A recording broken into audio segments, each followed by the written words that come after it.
Again, Bibles up. Taas po mga Biblia. Ayun, nagsibilihan na rin sa Lazada sa wakas. Hallelujah. Praise God. Naiintindihan natin yung mga baguhan kung wala pang Biblia. Pero hindi ko maiintindihan yung mga datihan na.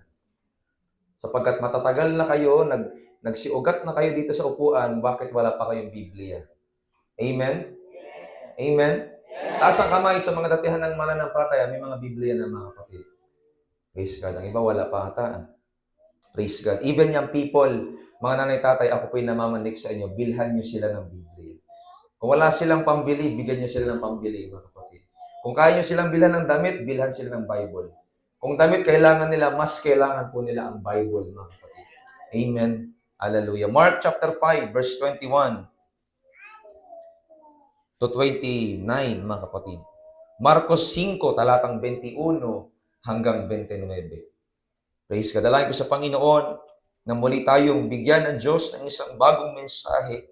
Hallelujah, sa ikatitibay ng ating pong kaluluwa, ng ating paglilingkod sa Panginoon. 5:21 ng Marcos. Sa nakabuklat, magsabi ng Amen. At nang si Jesus ay muling makatawid sa daong sa kabilang ibayo, ay nakitisan sa kaniya ang lubhang maraming tao. At siya'y nasa tabi ng dagat. At lumapit ang isa sa mga pinuno sa sinagoga na nagngangalang Jairo. At pagkakita sa kanya, ay nagpatira pa siya sa kanyang paanan. At ipinamanik na mainam sa kanya na sinasabi, ang aking munting anak na babae ay naghihingalo. Ipinamamanhik ko sa iyo na ikaw ay pumaroon at ipatong mo ang iyong mga kamay sa kanya, upang siya'y gumaling at mabuhay. At siya'y sumama sa kanya at sinundan siya ng lubhang maraming tao, at siya'y sinisiksik nila. Paroon na si Jesus doon kay Jairus sa bahay nila. Pagdakay 25, at isang babae na may 12 taon na inaagasan.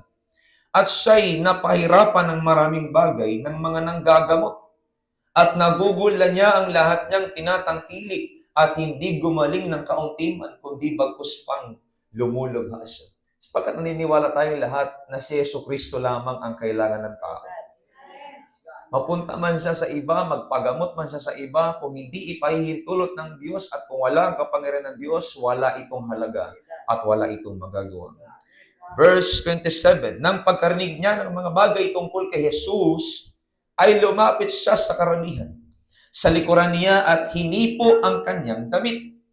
Sapagkat sinasabi ng babae, kung mahipo ko man lamang ang kanyang damit, ay gagaling ako. At pagdakay naampat ang kanyang agas, tumigil. At kanyang naramdaman sa kanyang katawan na magaling na siya sa salot na ito. Palakpakan natin ang Diyos at pagpalain ang kanyang mga salita. Church, pwede ba natin itaas ang ating kamay at ipanalangin natin ang salita ng Diyos? Amang banal, maraming salamat po, Panginoong Yesus, sa pagkakataon na muli kami makarinig ng iyong salita. At hinihiling po namin, Panginoon, na kami po ay iyong samahan. Kami po ay iyong tulungan, Panginoon. Dahil wala po kami magagawa. Lalo tigit ang iyong lingkod ay sa iyo lamang umaasa. Every single Sunday, Panginoon, ay ikaw po ang aming inaasahan na kikilos, Panginoon. At magbibigay sa amin ng panibagong mensahe, O Diyos, sa huling linggo ng year 2025, Panginoon. And dalangin namin, Lord, buksan mo ang puso ng aking mga kapatid.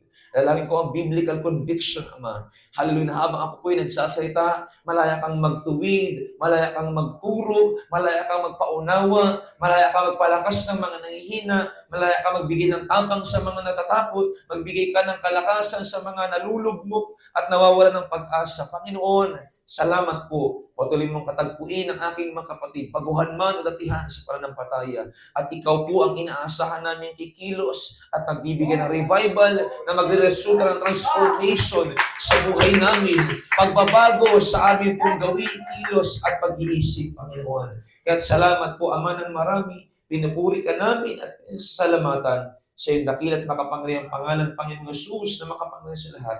Ito po ang aming panalangin na may pagpapasalamat. Everybody say Amen. Muli natin palakpakan ng Diyos, mga kapatid. Hallelujah. Palakpakan natin ang people ng Panginoon. Mga nanay, palakpakan po natin ang Panginoon. Mga tatay, palakpakan po natin ang ating Panginoon, mga kapatid. Hallelujah!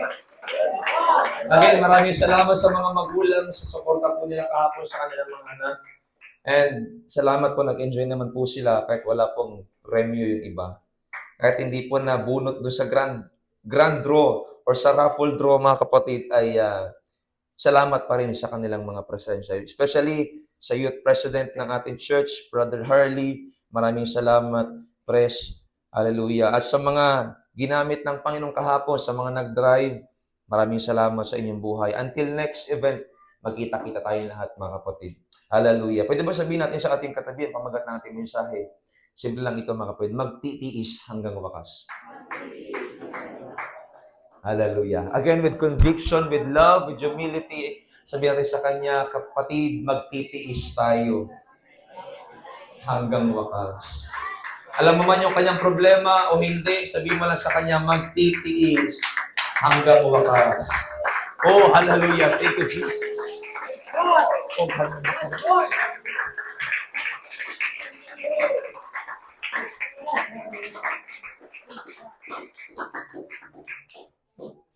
For the last Sunday of year 2025, nais ko sabihin muli sa atin ang pamagat nating mensahe, magtitiis hanggang wakas. Praise. God bless everyone. Makakaupo po kayo lahat, mga kapatid. Church, today, December 28, 2025, ay ang akin pong pang-apat na taon na pagiging pastor ng iglesyang ito. E nagpapasalamat ako sa Panginoon sa 4 na taon na marami tayong pinagdaanan. Yes, salamat sa Diyos. Salamat sa mga pagsubok, salamat sa mga problema, salamat sa mga sakit sa ulo na binigay niyo sa akin, salamat sa mga katigasan ng ulong na experience ko sa iglesyang ito, mga kapatid. Mahirap mang isa-isahin, mahirap mang bilangin, mga kapatid. Pero pinagpapasalamat ko sa Panginoon, hindi lamang yung mabubuting bagay. Hindi lamang yung naligtas kayo mula sa kasalanan. Hindi lamang yung nabago kayo na magbasa na kayo ng Biblia. Hindi lamang yung natuto kayo manalangin sa Panginoon. Nagpapasalamat din ako sa mga tigas na ulo dito, mga kapatid. Nagpapasalamat din ako sa mga pasaway na na-encounter ko sa iglesia ito. Nagpapasalamat din ako, mga kapatid, sa mga kapatiran po natin, hallelujah, na binigyan ako ng problema, hallelujah. Binigyan ako ng sakit sa ulo, mga kapatid. Salamat sa inyo. Salamat, church, na-improve yung aking pong talento, na-improve yung aking kakayanan bilang pastor. Salamat sa inyo, na ituwi din ako ng Diyos. Salamat sa inyo, binago ako ng Panginoon. May dinagdag sa akin ang Diyos. May inalis po sa akin ang Panginoon. Kaya nga sa iglesyang ito ay ipinagpapasalamat natin sa Panginoon ang mga hindi lamang mabubuting bagay, kundi ang sang-ayon sa utos ni Kristo na magpasalamat tayo, 5:18 ng unang Tesalonica, sa lahat ng bagay. Kahit sa mga sakit at karamdaman, sa mga problemang dumaan, sa mga pagsubok na hindi mabilang, salamat, Panginoon. Amen. Sa'y mabuti noon, ngayon, at magpakailanman. At hindi mawala na dumadaan tayo sa pagsubok. Hindi mawala dumadaan tayo sa problema.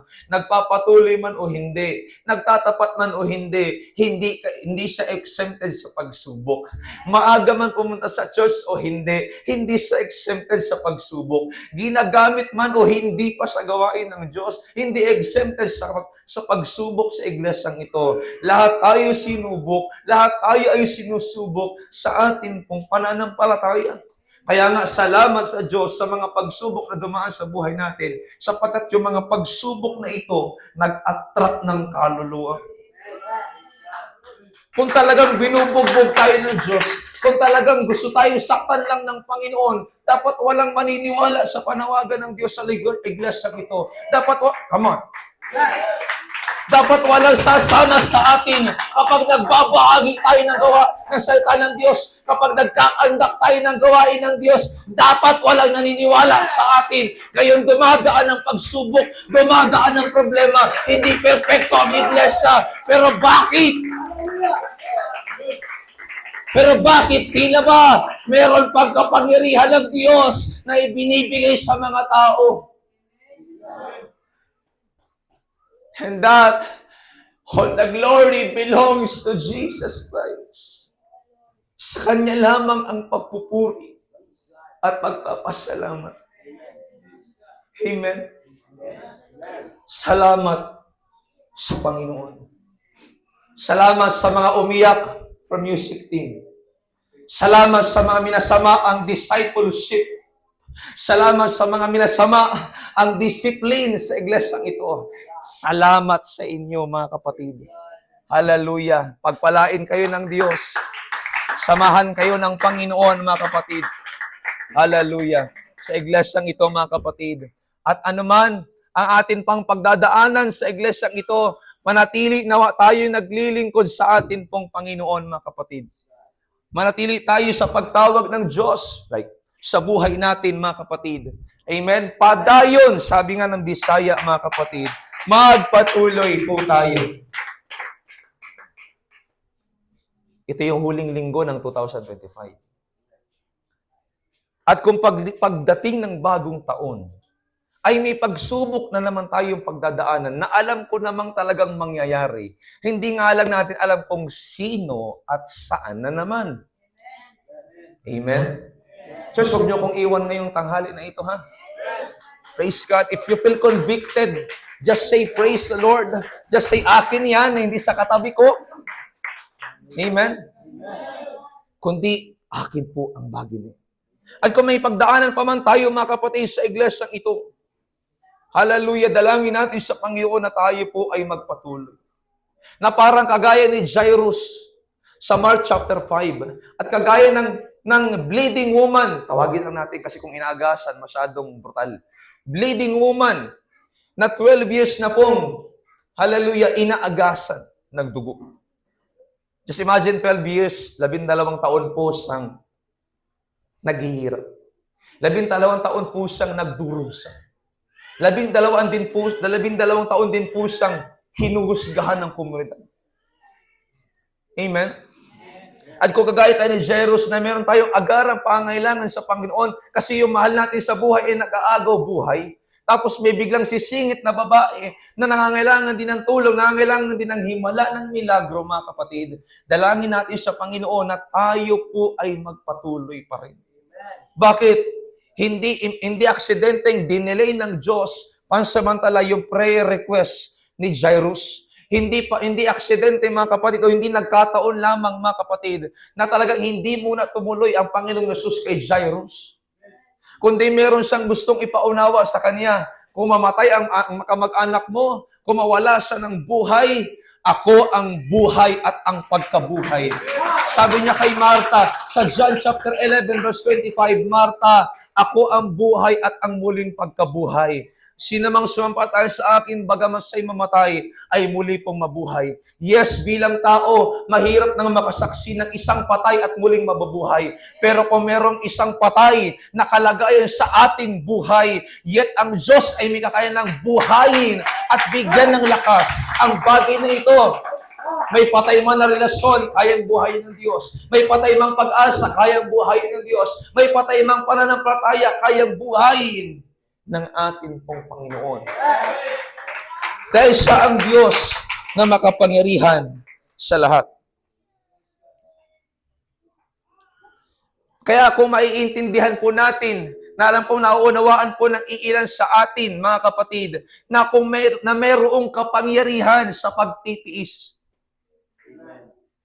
Nakagaya ni Jairus, mga kapatid, walang tala ang Biblia na siya'y nagreklamo, bagamat siya'y naunang magsabi sa Panginoon ng kanyang kailangan, at biglang dumating yung bleeding woman, biglang dumating at pinansin agad ng Diyos. Kasi nagkaroon pa nga, mga kapatid, ng kumusod. Kasi ang sabi ng babae, kung mahawakan ko lamang ang laylayan ng kanyang damit, gagaling ako. Naiba kaagad yung kwento mula kay Jairus, napunta na ngayon sa babaeng 12 years nang may karamdaman. At gaano kahirap ito sa part natin kung tayo si Jairus na, Lord, may kailangan din po ako. Lord, may meron akong emergency cases. Meron akong nais po matugunan mo, Panginoon. At bigla-bigla, mga kapatid, dumating po yung himala Gaano kasakit sa atin tong tayo nag-aasam ng himala, nakita natin yung himala sa iba. Na tayo yung unang tumawag, tayo yung unang nagsabi, tayo yung tapat na naglilingkod sa Panginoon, na kung titimbagin mo yung katabi mo, mas powerful ako dyan, pastor, mas prayerful ako dyan, pastor, mas nagpapasting ako dyan. Pero bakit yung iba pa yung nakakatanggap ng himala kaysa akin? Mga kapatid, hindi ito ikinuwento ng Biblia, hindi ito ginawa ni Kristo para bigyan tayo ng paraan, para maghanapan sa isa't isa at ikumpara ang atin pong mga kalagayan. Hindi po, kundi nais siya lamang ipakita sa atin, ako ang may kontrol ng buhay nyo. Na hindi ko kayo pababayaan, na hindi ko kayo iiwan kailanman. Kung naantala man, kung may delay man, ako ang Diyos ang may hawak ng oras. Ako ang Diyos ng panahon. Ako ang Diyos, hallelujah, ng oras. Kung may kanya-kanya kayong relo, higit pa rin dakila ang Diyos na may hawak ng oras. Kung meron tayong target, kung meron tayong timeline, meron din lalong higit ng Diyos. Higit na dakila at makapangyarihan ang ating Panginoong Yesus. Amen? Siyempre, malapit na magtapos yung taon, mga kapatid. Nandito na po tayo sa tagpo at bagay na kung saan ay unti-unti na tayo namamaalam. Unti-unti na tayo nagre-realize, ano kayo mga dapat kong i-improve sa paglilingkod sa Panginoon? Ano yung dapat kong tanggalin? Ano yung dapat kong idagdag? Ano yung dapat kong unahin? Ano yung dapat kong hulihin? Ano yung dapat kong hanapin? Ano yung dapat kong kalimutan? Nandito tayo sa tagpo na kung saan ay pinag-iisipan natin mabuti. Year 2025, parang hindi maganda yung kalagayan ng aking paglilingkod sa Panginoon. Kailangan ko nang ayusin. Kailangan ko nang baguhin. Nasa point po tayo ng realization at pagpaplano. Lalo tigit pag dumating yung December 31, andyan na yung mga New Year's resolution. Dito tatalon ako na maintindihan dito kasi gusto ko tumangkad. Ito, magsisimba na ako. Pero wala tayo mga kapatid yung sinasabi ng napapanood po natin na yung bang dumidila. Yung bang, magbabago na ako. Magsisimba na ako na maganda. Mga kapatid, huwag tayong mangako sa tao. Mangako po tayo sa Diyos. Magpatuloy at magpatuloy po tayo, mga kapatid. Nandiyan pa po ba kayo, mga kapatid? Mapapatunayan natin sa buhay ni Jairus at ng babae, mga kapatid, na ang ating Panginoon ay mapaghimalang Diyos. Taningan ka man ng tao, taningan ka man ng doktor, kung wala pang sinasabi ang Panginoon sa iyo, may pag-asa ka pa. Amen, oy? Bigyan ka man ng hangganan ng tao, pero hindi pa ng Diyos, may pag-asa pa tayo. Questionin man ng tao yung kalagayan mo, pero kung ang sinasabi ng Diyos iba sa opinion nila, mas maniwala tayo sa Panginoon, mga kapatid. Kaya anong sabi niya kay Jairus? Kasi sa ibang talata, mga kapatid, hindi man ay detalye sa Mark chapter 5, sa ibang talata, humayo kang mapayapa. Go into peace. Bakit sinabi ng Panginoon? Alam ng Diyos, sa puso niya, pwede siya mataranta. Lord, ako yung may kailangan eh. Ako yung unang tumawag. Ako po yung unang nagpansin sa iyo, baka nakakalimutan mo lang. Ang sabi ng Panginoon sa kanya in English translation, go into peace. Humayo kang may kapayapaan. Peace be with you. Parang ika nga, sumayo ang kapayapaan. Kasi pwedeng habang nagpapatuloy siya, habang nakatingin siya doon sa babaeng hinihimalaan ng Kristo, at habang iniisip niya yung kalagayan ng kanyang anak, pwede siyang mabalisa, pwede siyang mataranta, pwede siyang mawala ng pananampalataya. At posible yon sa buhay natin na kahit nagsisimba tayo, wala na yung pananampalataya kay Kristo. Na kahit maaga tayo sa iglesia, wala nang pananampalataya kay Kristo. Bakit? Nakatingin na tayo sa katabi natin. Bakit sila kasi na unang magkaroon ng top down? Bakit sila kasi na unang magkaroon ng motor? Come on. Basagin ng Diyos sa iglesia ito ang espiritu ng pagkukumpara at paghahanap.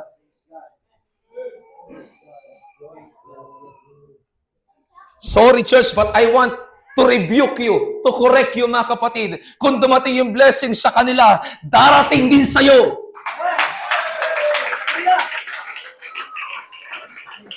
At kung pinagpapala sila, maging masaya ka. Huwag kang mainggit. Pag inggit, pikit.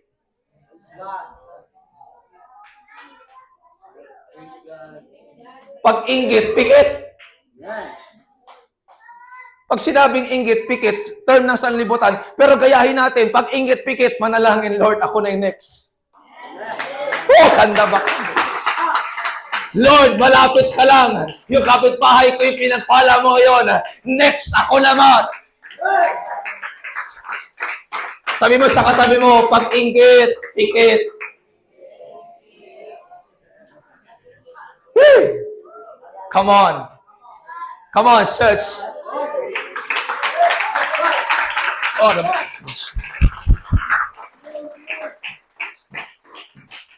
At do not stop praying. Huwag tayong huminto. Nakaraan linggo ko pa inuulit. Huwag tayong hihintong manalangin. Huwag tayong hihintong magsimba. Huwag tayong hihintong magpatuloy sa paglilingkod sa Panginoon. Bakit, mga kapatid? Sabi ng Biblia, Psalms chapter 23 verse 6, kagandahang loob at kaawaan abag ay susunod sa akin sa lahat ng araw ng aking buhay.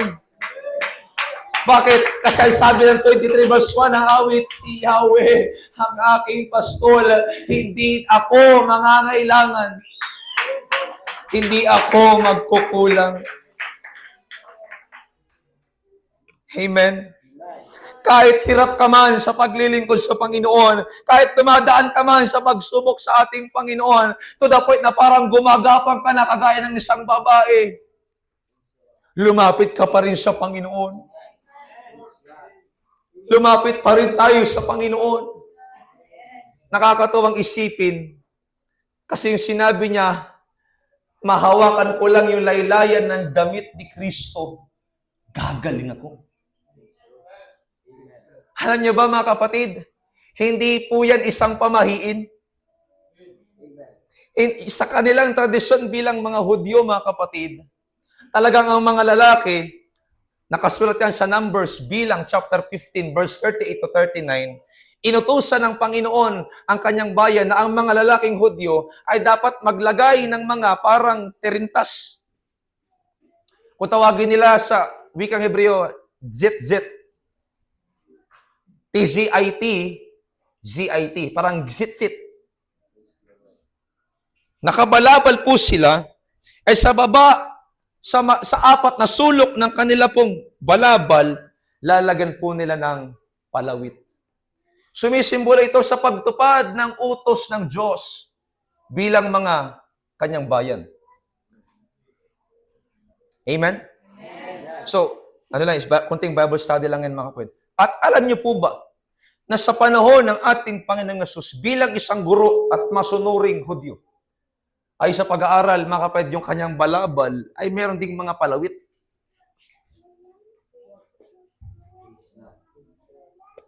Bitinin ko muna kayo saglit. Masyadong mainit dito eh. Pareho kami ng aking suot. Hallelujah. So merong palawit po ang daylayang damit ng ating Panginoong Hesus nung siya'y nagkatawang tao. Bakit? Siya po ay nasa lahing Hudyo. At siya'y namumuhay ayon sa kanila pong kultura. Kaya nga siya nangingilin din ng Sabat. So, yung paglapit ng babae kay Kristo Jesus,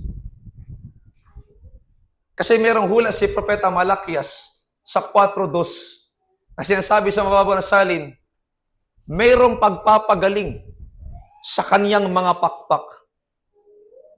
Now, hindi ito literal. Ito'y simbolo ng darating na Mesyas na si Kristo Jesus. At ang nakakatuwang isipin, yung pakpak sa wikang Hebreo ay kanap.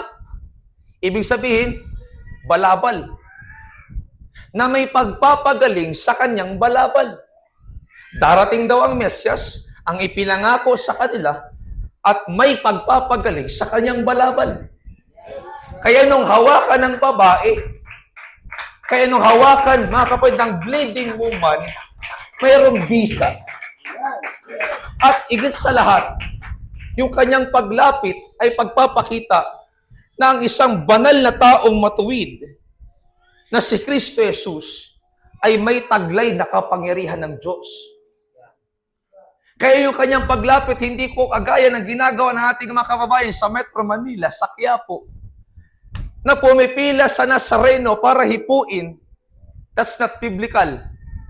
Minsan mang ginawa ng babae, pero hindi ito ginamit para mag-promote ng sariling relihiyon, kundi ginamit ito ng babae para ipakita na si Kristo talaga ay tunay na Diyos na nagkatawang tao.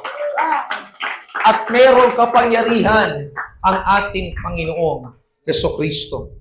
Sa kanyang balabal ay meron pong kapangyarihan. Sa kanyang balabal ay meron pong kaluwalhatian. Sa kanyang balabal, mga kapatid, sa laylayan ng kanyang damit, hallelujah, meron pong kapangyarihan ng isang Mesiyas.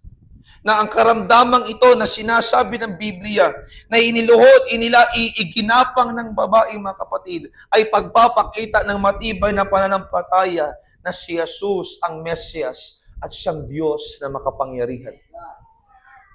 So naniniwala, sapagkat kung mababalikan natin yung talata, thank you Jesus, kung babalikan natin yung talata kanina, mga kapatid, nung marinig ng babae ang patungkol kay Jesus, sa pamagitan marahil ng sulat ng mga propeta sa Lumang Tipan, patungkol, testimonya patungkol kay Kristo Jesus na siyang darating sa kanila,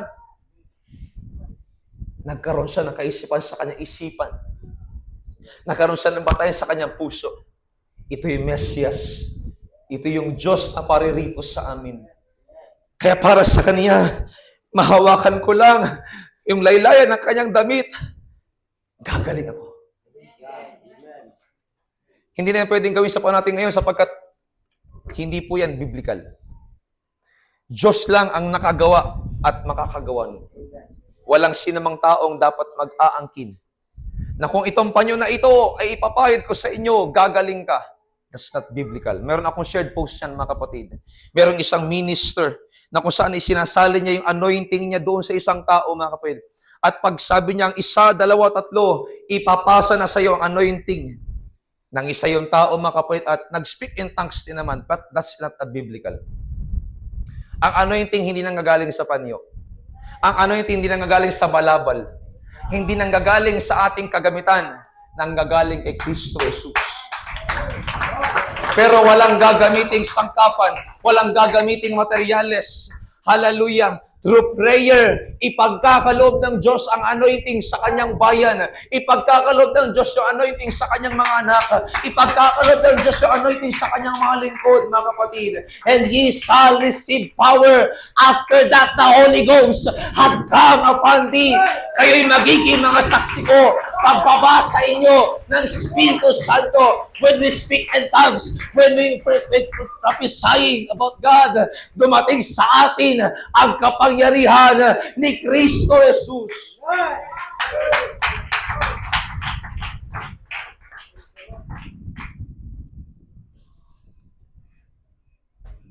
Kaya nga sa pag-aaral na ito, mapapatunayan talagang si Kristo ay tunay na Diyos. Amen?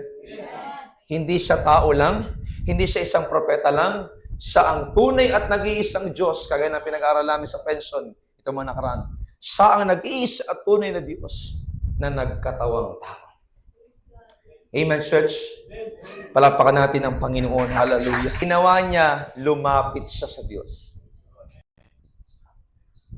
Sapagkat sa lohika, hindi rin taga siya mapapansin kasi ang daming tao. Pero kahit hindi man siya napansin agad ng Diyos, siya mismo yung nagpapansin sa Diyos. Hindi siya gumawa ng ingay. Hindi kagaya ni Bartimeus na sumisigaw kahit bulag. Anak Jesus, anak ni David, mahabag ka sa akin. Yung babae, tahimik lang, pero meron siyang pananampalataya. Hindi, church, this is a revelation, hindi porket tahimik yung katabi mo, hindi ibig sabihin wala siyang pananampalataya. Hindi ibig sabihin, hindi siya pumapalakpak, hindi ibig sabihin na wala siyang pananampalataya. Hindi ibig sabihin, hindi siya tumatalon, hindi ibig sabihin wala siyang pananampalataya. Hindi porket hindi siya sumisigaw, hindi ibig sabihin wala siyang pananampalataya. May pananampalataya, hindi kaya mangbigkasin ng labi, pero kayang sabihin ng puso at kayang basahin ng Diyos. That's why sa church na ito, mga kapatid, hindi natin tinitigan gaano kataas yung kanyang talon. Hindi natin tinitigan gaano kahaba yung kanyang palakpak. Hindi natin tinitigan kung gaano kalakas yung boses ng kanyang proklamasyon. Kundi ang sinasabi natin dito, lumapit ka kahit hindi mo kaya. Sumigaw ka kahit hindi mo kaya. Ibigay mo kahit hindi mo kaya. Kasi hindi man kita marinig, naririnig ka ng Diyos. Hindi man kita makita, nakikita ka ng Diyos. Hindi ko man alam yung panalangin mo, alam ng Diyos. Hindi mo man kaya sabihin, buksan mo yung puso mo, maririnig ka ng Diyos.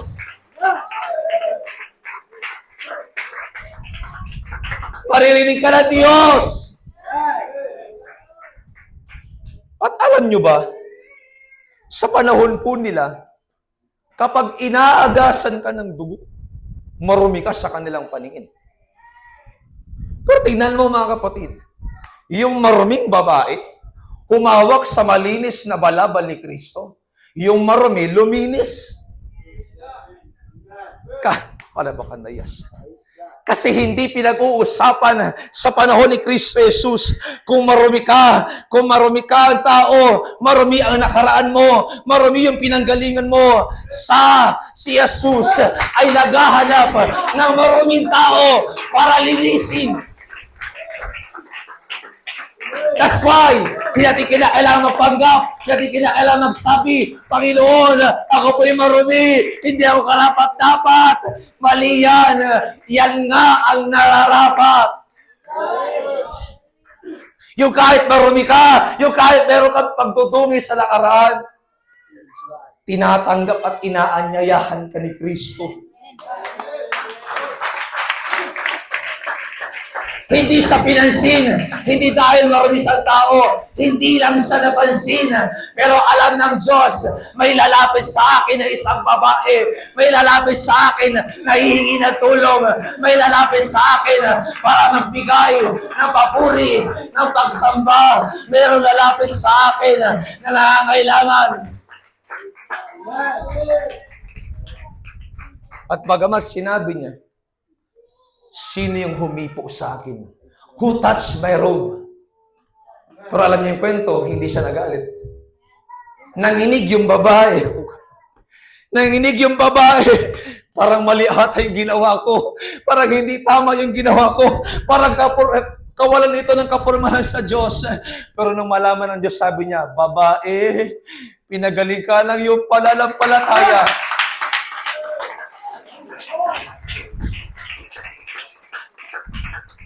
Sa pagtitiis mo sa Panginoon, kahit naghihikaos ka, nagpapatuloy ka, kahit nagsasakripisyo ka, sumasamba ka, naglilingkod ka, i-confirm sa'yo ng Panginoon, anak, pinagaling ka ng pananampalataya mo.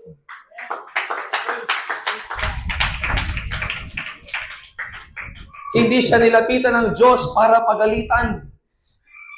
Nilapitan siya ng Diyos para kumpirmahin. Magaling ka na sa pamamagitan ng pananampalataya. Amen? Kaya sino tayong magpanghihinaan ng loob na hindi lumapit sa Diyos? Ngayon, ang hinahanap ng Diyos sa atin ay ang katapatan ng ating puso. Nalala ko yung sabi ni Ate Beng nung nakarang linggo, Pastor, balikan po ba kami sa church? Sabi niya, may tattoo po kami. Sabi ko, abay Ate Beng, punta ka sa church. Tingnan mo, mayroon din mga tattoo ang kapatiran. At tingnan mo kung paano gumawa ang Diyos sa buhay nila.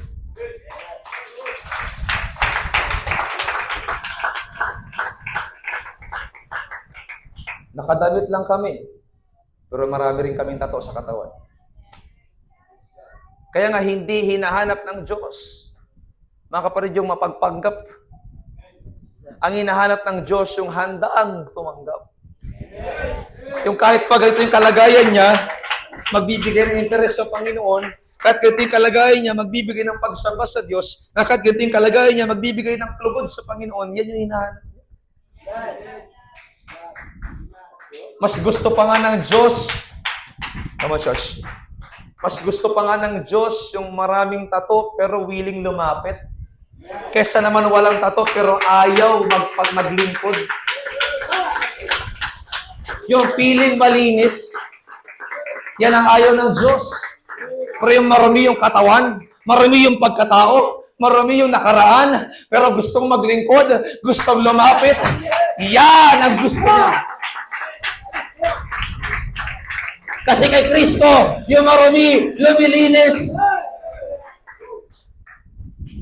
Dahil sa kapangyarihan ng kanyang banal na dugo at sa kapangyarihan ng kanyang pangalan. Amen?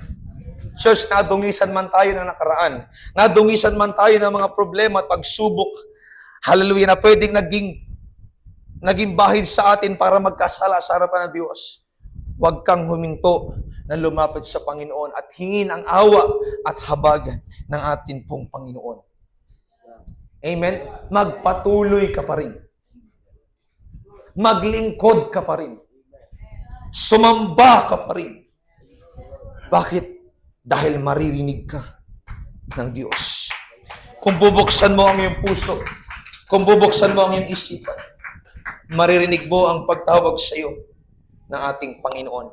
Lalo na kapag tumatawag ka sa gitna ng kawalan, sa gitna ng pagsubok, sa gitna ng paghihirap, sa gitna ng problema, maririnig ka ng Diyos. Dahil ang Diyos ay hindi lamang Diyos ng kasaganaan, siya rin ang Diyos ng kahirapan. Hindi lang siya Diyos ng kagalingan, siya yung Diyos ng karamdaman. Hindi lang siya Diyos ng kaayusan, Diyos din siya ng kaguluhan. Ganyan kadakila at kamakapangyarihan ang atin pong Panginoon, mga kapatid. Meron po bang mga buhay na saksi dito na tumawag siya sa ating Panginoon, dininig siya ng Diyos? In spite ng kanyang mga nagawa, in spite ng kanyang pagkukulang, sa kabila man ng kanyang kasalanan, meron bang makakapag-witness dito, mga kapatid, na nung siya tumawag sa Panginoon, I sought the Lord, and He heard, and He answered. I sought the Lord, and He heard, and He answered. I believe. Meron mga tumawag dito. Meron mga humiin ng saklolo. May mga nagsabi na kailangan sa Diyos. Tumugon ang Diyos. Gaya sabi ng kanta, niyakap mo ako sa aking karumihan. Inibig mo ako nang hindi kayang tumbasan. Nakakalimutan ko talaga yung lyrics pagka babanggit ko. Niyakap mo ako sa aking karumihan. Hallelujah. Inibig mo ako nang di kayang tumbasan. Amen. Gaano kadakila ang ating Panginoong Kristo. Gaano kabuti ang Diyos sa buhay natin. Gaano sa kamakapangyarihan. Tunay siyang makapangyarihan. Tunay siyang hindi nagbabago. One time, nagsabi sa akin, hindi ko na mabanggit yung pangalan niya, nandito siya ngayon. Sabi niya sa akin, Christmas celebration. Sabi niya sa akin, kasi sabi ko sa comment sa Facebook, sabi ko sa kanya, Merry Christmas, kapatid. Sabi sa akin, Merry Christmas din, Pastor. Sabi ko, sa linggo, simba ka. Sige po, Pastor. Sabi niya, salamat po, Pastor, sa pagpapasensya. Salamat. Sabi niya, salamat po, Pastor, sa pagpapasensya. Kahit minsan po ay sakit sa ulo. Nandito na rin lang ako kanina. Sinabi ko kanina, salamat sa sakit ng ulo. Amen. Hallelujah. So, church, alam nyo, bagamat bilang tao, nagtataka din ako bakit minsan nagtitigas ng ulo nyo. Pero actually, mga kapatid, hindi ko naman po sinasabi yun at hindi ko naman po iniisip yun para sumuko. Alam ko na yan, galing tayo sa iba't ibang pamilya. Iba-ibang tao nagpalaki sa atin, iba-iba tayo ng kultura. Meron talagang matigas ng ulo, meron naman malambot.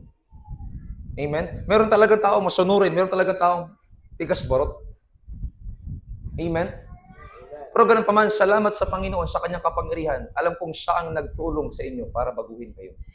Siya ang tumulong sa inyo para nating pasaway, ngayon ay okay na. Para nating sakit sa ulo, ngayon okay na. Ngayon nating pasaway, ngayon okay na. Ang hiling ko lang, sabi ko sa kanya, magpatuloy ka. Amen. Magpatuloy kayo, mga kapatid. Amen. Hallelujah. Magpatuloy po kayo. Pwede ba sabihin mo sa katabi mo yan? Magpatuloy tayo. Padayon sa pangalagad sa atong Ginoo. Amen. Magpatuloy sa atin pong Panginoon, mga kapatid.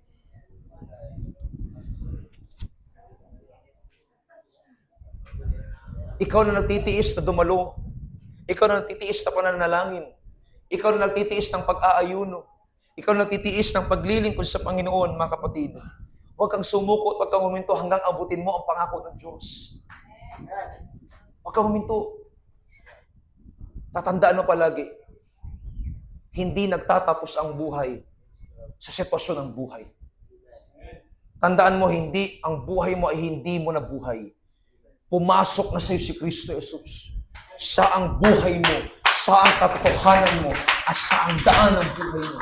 Hindi mo man alam ano ang tatahakin mong buhay, pero siya ang buhay. Hindi mo man alam saan ang tatahakin mong daan, siya ang daan. Hindi mo man alam kung sino yung paniniwalaan mo kasi wala yung katotohanan, siya ang katotohanan. Siya ang pakinggan mo, siya ang sundin mo, siya ang yakapin mo, siya ang paglikuran mo, siya ang sambahin mo, siya ang patuloy mo. Unahin, si Kristo Jesus. Amen. May maramang gawa ng kadilimang pwedeng pigilan tayo pabalik sa piling ng demonyo, pero wag tayong papayag na muli tayong bumalik. Sabi ng Colossians chapter 1 verse 13, iniligtas na tayo ni Kristo sa tali ng kadiliman, sa kapangyarihan ng dyablo. Kaya wala na dapat ang pipigil sa iyo. Or should I say, walang dason, walang dahilan dapat na may pumigil sa iyo. Ang demonyo makapangyarihan talaga yan. Walang tayong masasabi dun. Meron isang supernatural na kapangyarihan. Pero ang Diyos ay higit na dakila kaysa kanya.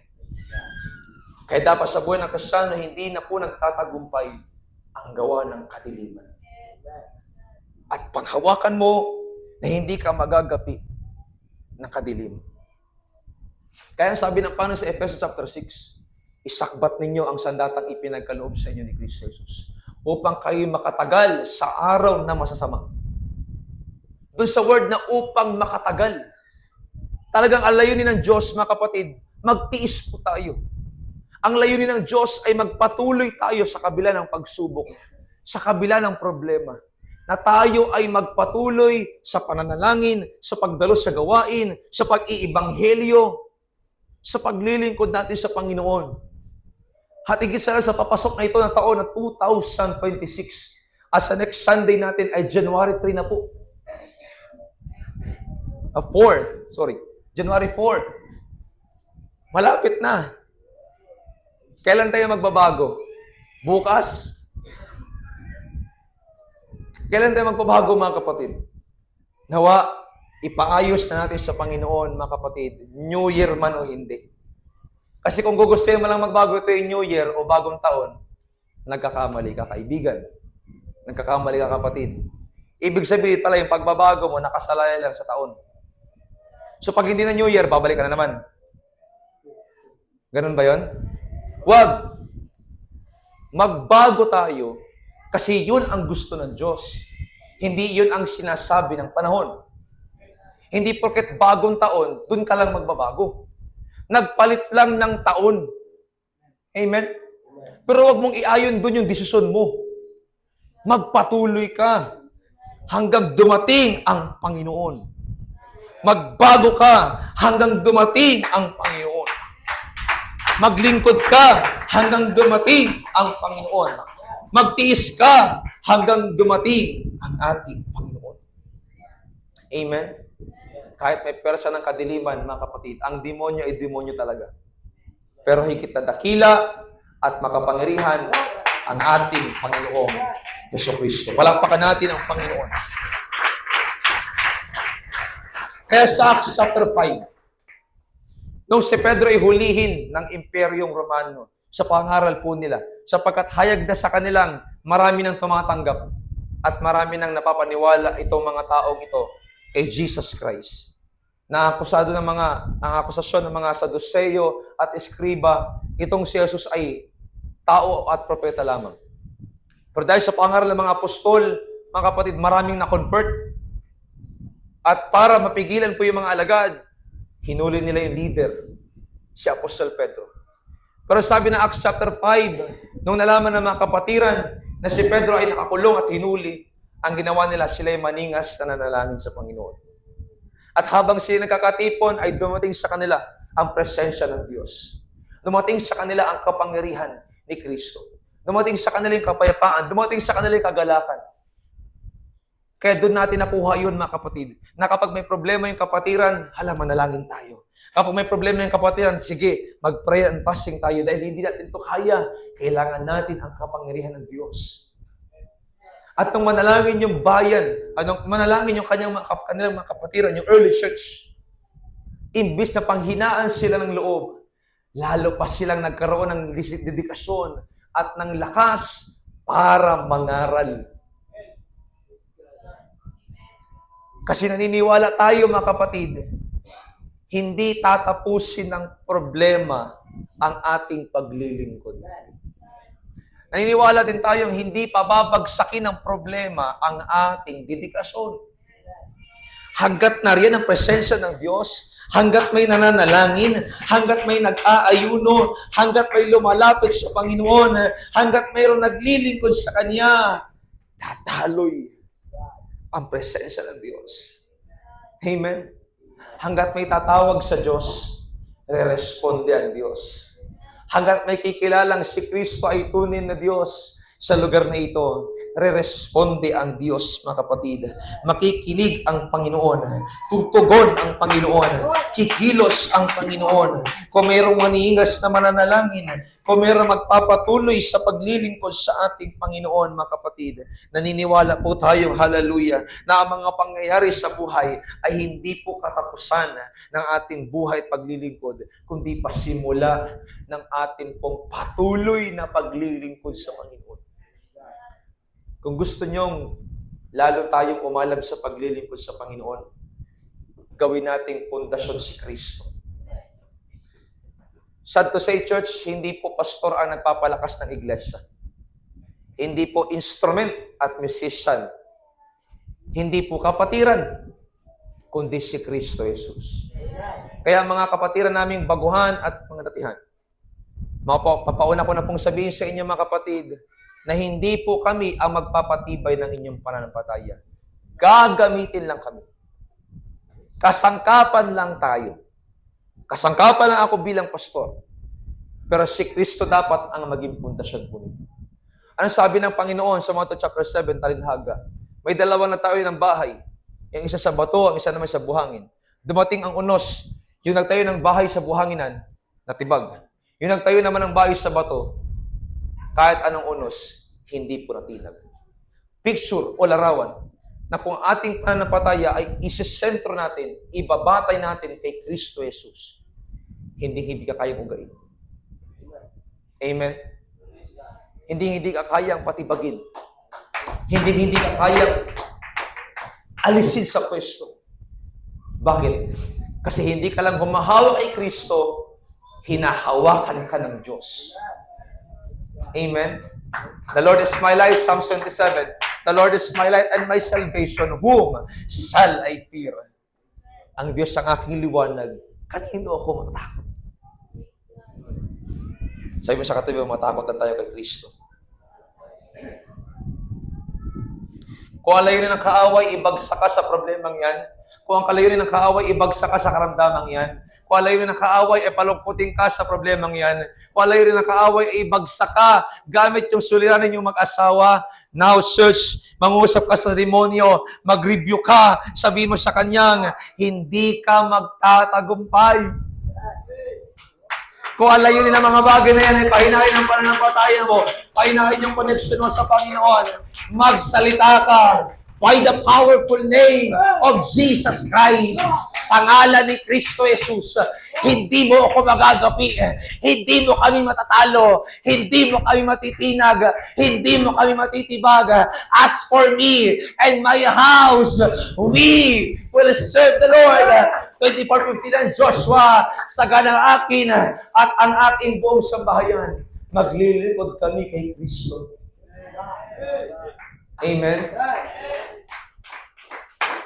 Mangusap ka sa demonyo, Satanas, hallelujah, lumagay ka sa likod ko. Satanas, wala kang magagawa. Satanas, wala kang kapangyarihan sa buhay ko. Meron na akong dugo ni Kristo Jesus na bumabalot sa aking buhay. Amen? Naniniwala ba kayong makapangyarihan ang dugo ni Kristo Jesus? Hindi to simbolo, ay hindi to literal na ininom natin, ha? Ito'y simbolo na ito'y naipahid sa atin sa pamagitan ng pananampalataya kay Kristo Jesus. Kaya wala ng anyo ng kadiliman ang aalipin sa atin. Kundi sa kabilaman ng mga pangyayari, yung people na ni tatay, tumindig ka, magpuri ka, sumamba ka. As in, anuman yung sitwasyon, inaanyayahan tayo ng Panginoon, tumindig tayo. Lumaban tayo. Magpatuloy tayo. Hindi tayo dapat magpagapi sa kaaway. Wala na siyang talab at kapangyarihan talaga sa buhay natin 2,000 taon na nakaraan. Pero may mga Kristiyano pa rin nagagapi. May Kristiyano pa rin nagiging alipin kasi hinahayaan nilang sakupin sila ng kaaway. Pero tayo mga kapatid, ikaw na nakakarinig ng bagay na ito, hindi mo dapat gayahin ang bagay na yon. Wala nang kapangyarihan sa iyo ang demonyo. Mas may kapangyarihan ka na sa kanya kasi nasa iyo na mismo ang Diyos na makapangyarihan sa lahat. So ay tumindig ka, magpuri ka, maglingkod ka, sumamba ka, i-honor mo ang Panginoon, magpatuloy ka sa pagsamba. Hallelujah, bumabagsak ka man, bumangon ka. Natitisod ka man, bumangon ka. Pinahiran ka man ng loob, bumangon ka. Magsimba, manalangin, dumalo sa gawain ng Panginoon. Tutuloy na tumawag sa Kanya, mga kapatid, at patuloy na anyayahan ang presensya ng ating Panginoon. Sabi ng kilalang awitin na ating kinakanta, sabi ng Panginoon, tumawag ka at ako'y sasagot sa iyo. At ako'y magpapakita ng mga bagay na di mo pa nakita. Oh, oh, oh, oh. Walang imposible sa Panginoon. With all declaration, sabi ng Panginoon, tumawag ka at ako'y sasagot sa iyo. Oh, kanda ba kanayas?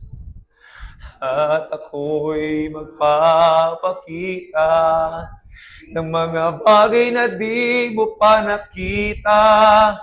Oh, oh, oh, oh. Walang imposible sa Panginoon. Habang nakataas sa ating kamay, nakabukas ang ating puso. Sabi ng Panginoon, tumawag ka. Oh God. Thank you, Jesus. Oh, kana makandayas. Magpapakita ng mga bagay na di mo pa nakita. Oh, oh, oh, oh. Yes, Jesus. Yes, Lord, there's nothing impossible. Oh, kamasiyas, sabi ng Panginoon, tumawag ka at ako'y sasagot. Yes, God.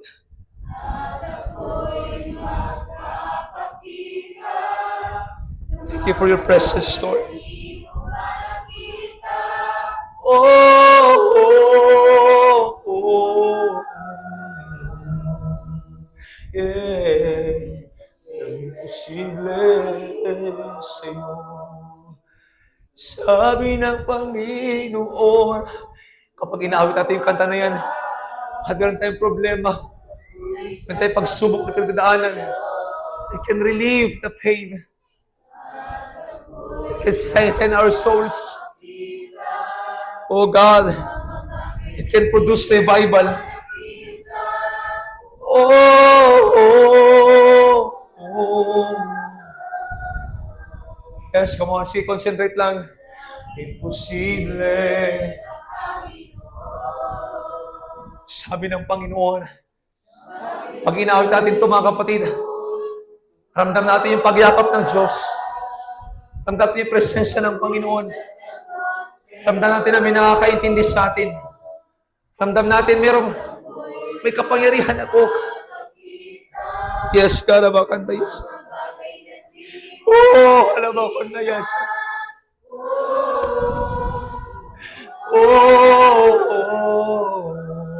Wala imposible.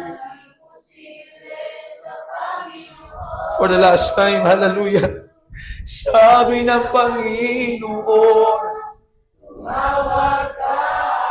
ang magtiis hanggang wakas, siyang maliligtas. Pagpatuloy ka, kapatid.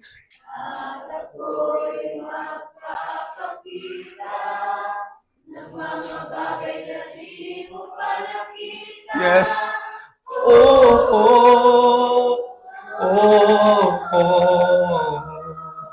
Walang imposible sa ating Panginoon. Come on, lift up the name of Jesus. Hallelujah. Come on. Lift up the name of Jesus. Praise the Lord. Hallelujah. Praise God, magtiis tayo hanggang bumalik ang ating Panginoon. Hindi ako urong, Lord. Hindi ako susuko. Hindi ako nagpapabaya. Hindi ako tatalikod. Ano man ang pagsubok. Ano man ang dumating sa buhay ko. Come on, hallelujah. Lift up your voice. Pwede ba tayo tumayo, mga kapatid? Hallelujah.